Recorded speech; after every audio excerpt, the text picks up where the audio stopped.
the path forward. So Trump's numbers are doing exceptionally well, and we can talk a little bit about the election. It's I believe less than 2 months away now. Yep.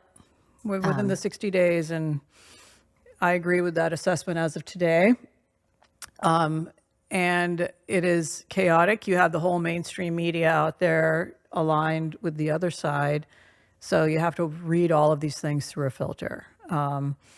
And how do you account for the lawfare aspect of it and the distortion of our election system and accurately predict? That's the challenge as well. And you've been following you're massive contributor on the legal front, election integrity with ballots. I read Lara Logan's recent investigative report on the current state of the voting machines and mail-in ballots and ballot stuffing. Mm-hmm. She's predicting massive irregularities. She's already seeing it. Is this also what you're seeing as well with? So let me break it down a little bit. This whole election, so much as we live here and we love to bash California, California is irrelevant in the national election, right? It's going to vote for the Democrat, whoever that is. That's maybe one day we'll change that. That's not the case right now. Yeah. And even most of the states are irrelevant. They're either going to go one way or the other. And even those battleground states, you're really talking about a dozen counties or less in the United States where this election is going to be decided. And so a lot of the naysayers of the critiques of the election irregularity say, well, I haven't seen that. No one's stuffing ballots in San Francisco. Well, correct. We don't deploy vote monitors in San Francisco. I've done that one time. There's no hanky-panky going on here. There doesn't need to be. There's an organic, overwhelming Democratic vote here. Mm-hmm. The hanky-panky occurs in the urban districts, the urban counties of the swing states. It occurs in Maricopa County. Mm-hmm. It occurs in, Detroit. It occurs in the Wisconsin cities. It occurs in Pennsylvania cities. That's where the distortions occur. That's where you see people in the 2020 election putting up physical barriers and not allowing statutory observation of the ballot counting. Wow. That's where you see promises that we're going to stop counting at 10 p.m. and then counting continues and ballots go in. Just wholesale ignoring of laws passed by legislatures. And then this is endorsed by judges who refuse to enforce the laws passed by the legislature. So a few unelected bureaucrats, or elected perhaps, change the outcome of an election in a few counties, and that changes the outcome of the national election. That's what happened in 2020. So you don't have to have massive irregularity. You have to have targeted irregularity with a massive outcome. So in Georgia did not allow ballot harvesting and mules being paid to carry ballots, but Mark Zuckerberg paid for that. And Georgia's Republican elected officials at the time hated President Trump so much, they let it go. And that's how Georgia went in the wrong direction, through just a couple of technical means. Now, we've gone to court after the fact extensively to fight these things, and I think we're in a better place in many of these states because of that.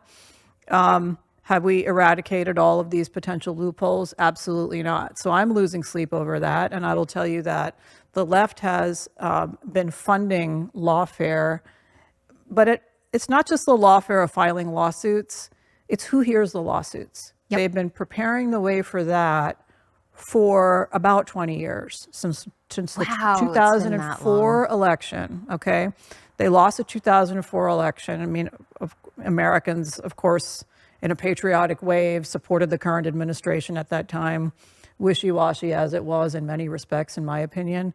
But George Soros galvanized Democratic donors to change the way they funded elections. And they did it in a very disciplined way, and it's now their 20th year of doing it. And so Democrats have a whole alternate system. They have a bank. They have, Act Blue, which I think is probably laundering money from sources that are unaccounted. There's a lot of unexplained micro donations happening from moderate retired people that are really unexplainable. So they've been doing that in many ways, but what they've been doing through the front door, let's call it the front door, is something that Republicans haven't been doing. I have to criticize my party on this. Every successful car salesman or farmer or whatever, they decide they want to run for Congress or Senate or governor. And there's nobody paying and investing in people running for district attorney in a borderline or a purple city where, you know, that district attorney could be prosecuting people for vote fraud. A Democrat district attorney will never prosecute people for vote fraud. We have now seen in the last few weeks many stories. The Department of Justice just indicted somebody in this last week for voting in multiple jurisdictions. It happens. It happens even according to Democrat prosecutors. But they pick one or two examples and they say, we found the two people who did it. It's not happening other than the two people we prosecuted. It is happening. It is happening all over the place. Our governments, because of the way that we do elections, are sending ballots to people who aren't entitled to vote. They're registering people who aren't entitled to vote.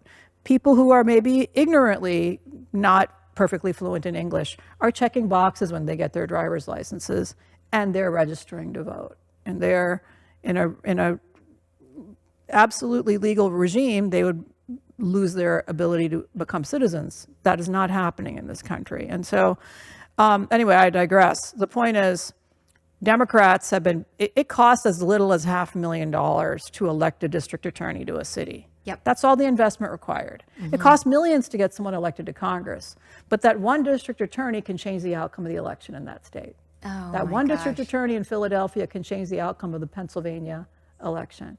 And so if we invested in that, let's forget Republican, if we invested in some moderate person who will just call balls and strikes, that would be an advancement over the system we have for relatively little money. The Republican billionaires and millionaires and well-heeled investors need to invest in that. They need to invest in Supreme Court justice races. We had a Wisconsin Supreme Court election last year, and I remember I think run against Ronna and lost that election, and I was caught off guard on Fox News. I was asked a question about it, and she said, well, how do you think Republicans did? 1 out of 10 in harvesting the votes for that. I said 2. We lost. Yeah. Boy, did I get a nasty phone call after that from my party leadership. But that's the fact. The fact is, we claim that we're doing it well, but push comes to shove, we didn't turn out the vote the way the left did. And if we had won that election, we would be less nervous about Wisconsin in this election. I will say that now, having been in the middle, because that's where Bobby and my campaign was, we were kind of squished between the big, DNC and their crazy strategic operation that really does put lawfare front and center. It's efficient for them. It's cost effective. They don't have to raise as much, and it allows for money to exchange between hands very easily, because you can pay the lawyer to do this, you can pay the DA to do, or you paid to get the DA to get in, and there, that's got to. You can buy the judges. You can buy the judges. So it's all very mapped. They have good data science. I've seen it. The number of organizations for which I've seen their strategic documents, it's probably like 5 dozen different organizations, and they are precise. They are targeted, and that is exactly what they do. And I've supported that. I will say it. I get a lot of criticism for the right for my past donations, but I was told that is what you do to win elections. I did not support ever any of the ballot stuffing. I wasn't aware of it, actually, because they don't sell that. They would never, donors would never fund that kind of conduct. Well, big donors are doing it. The Mark Zuckerbergs of the world, who are now backtracking and saying, I won't be doing it this time around. He did it. He did it in a wholesale fashion. All of the Georgia ballot stuffing was funded by one man and his wife, Mark Zuckerberg and his wife. That's how they did it. Yeah, you're right. They probably couldn't get retail investors to say, let's corrupt the elections in Georgia by ignoring the law, doing it sub rosa, making sure there's no cameras when we do this illegal stuff. That's what they did, and they got away with it. And they got away with it maybe because one billionaire decided, I'm going to take that project on myself. Now, maybe he won't do it this time around, but it was pretty successful. And so, It's on the left. It's calibrated to the point that the plaintiffs I have about half a dozen cases going on right now where the plaintiff, they all hire Mark Elias or his, cronies, Michigan Welfare Rights Association or the NAACP, nonprofits. Okay, so you even get more bang for your buck if you're able to do it that way. Okay, right? You get a tax deduction for corrupting an election by using a nonprofit organization to carry the water of saying it's racist to require voter ID. Right. So C3s, basically. So C3s. a lot of C3s end up being deployed as C4 operations. Correct. Absolutely. Which is a clear abuse. A clear abuse, and there's nobody to prosecute that. Nobody's prosecuting it.